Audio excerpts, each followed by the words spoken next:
minutes so that the next set of panelists. It's been so interesting, talking with you guys about, several factors that will influence today's vote.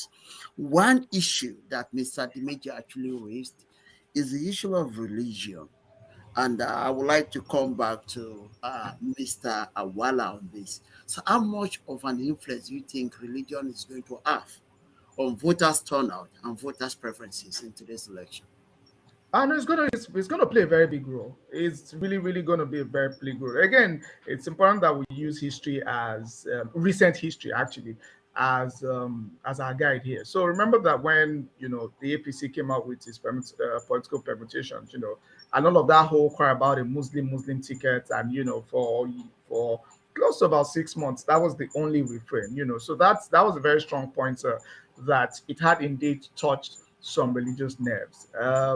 You've also had the situation where the president who is living is a Muslim, and traditionally they feel that someone from the south, or using the Western nomenclatic standing, which is the Christian South, whatever that means, should take over. So I think that religion will play a very huge role. I mean, I've seen on social media. Um, a few religious leaders coming out with their full chest and not providing parables to say that look, this is the guy to go for, unashamedly, unabashedly saying that look, this I'm with this guy, we're supporting him, so across board. Yeah, I mean, that's So for Joe, I said, look, who are you voting for tomorrow? He's going to be voting for Kwan. So and it just really told me something around religion, ethnicity in shaping out these elections. And I mean, it's nothing new. So when you look at the 2015 elections as well, I actually think that this current episode, that if we could describe as such, follows from 2015. All right, so it's not a recent phenomenon. Those who have studied the 2015 elections have told us how religion and ethnicity played a very strong role in those elections. So this is just a natural evolution or a natural predisposition coming from that trajectory. So yes, religion and ethnicity would be very huge um, uh, talking points, or influencing factors, for this election cycle. Mr. Thank you, Mr. Awala. And it's one of the interesting things that I've come to note about electoral process, and that we have always framed it to college is that when you look at the foundation of the Republican Party in the United States, it is built of religion. And Mr. MM, do you think religion as a major factor is actually building of what it looks like for the Republican in the US? Do you think religious groups in Nigeria are trying to replicate it? And what is your thoughts about the increasing influence of religion as a major voting decisional factor among the electorate and some section of the religious leaders in the country? Yeah, so to be honest, I think it's unfortunate. It's unfortunate because Nigeria has proven that being religious and being a good person are two different things. We have seen pastors and imams or afars commit the most heinous crimes that human being can imagine.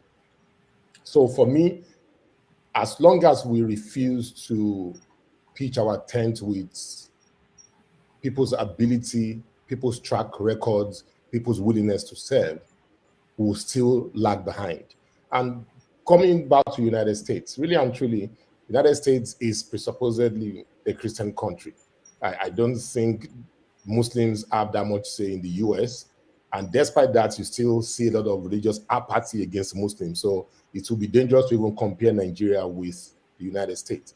Back to Nigeria, our people need to understand that religion should be separated from politics. From the states, yeah.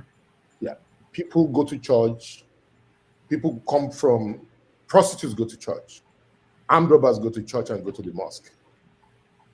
Murderers go to the church and mosque. Most of these ritual killings are carried out by afars and pastors. So what are we talking about? I feel like lack of trust is the problem. Because and Nigerians have a right to feel that way. A girl was killed, I think, in Kano or somewhere because they said she insulted the Prophet Muhammad Sallallahu Alaihi Wasallam, and she was burnt right inside the school. And nobody was saying anything. Right? And how do you expect Christians to feel in that kind of situation? Also, there are things that affect Muslims that Christians don't talk about. So there is this level of lack of Suspicion. trust and suspicion for the two major religious groups. Animosity.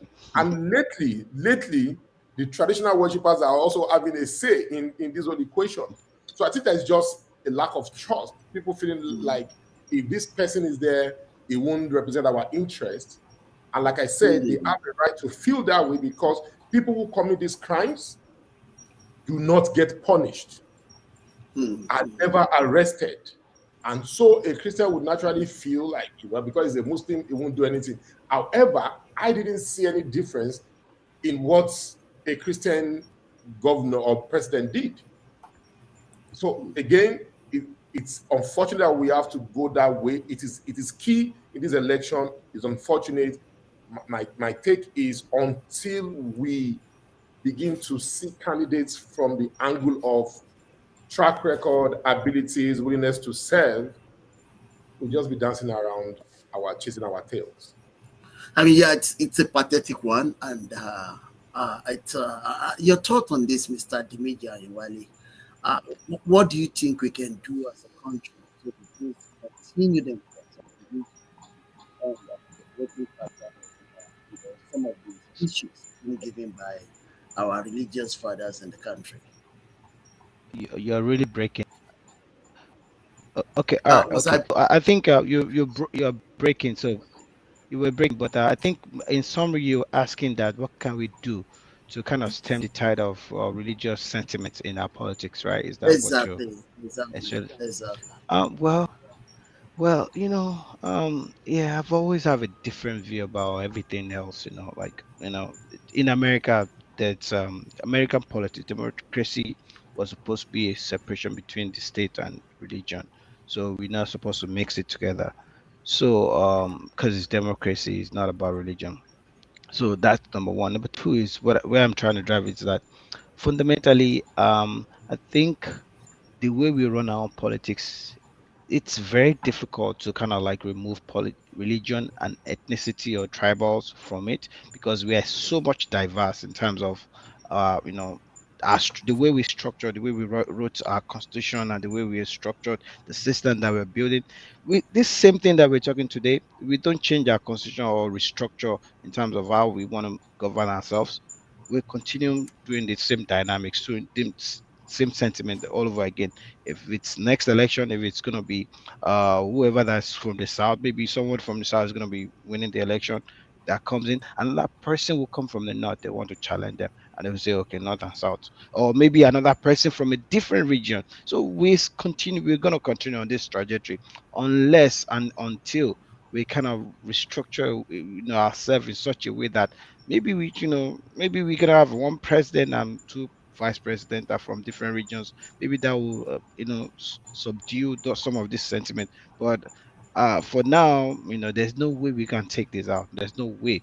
Not every time you want to bring on somebody from the south that is going to be Christian, because there's a lot of Muslim politicians that are up there that would like to contest. For example, if Fashola wake up tomorrow that he wants to be a president, is a Muslim, or Shibaji again want to come back again, he's going to be a Christian. So for me, I don't see the end to this, this back and forth about religion mixing up with our politics. It's still going to be there. So it's one sentiment that's going to be there until we find a way of restructuring.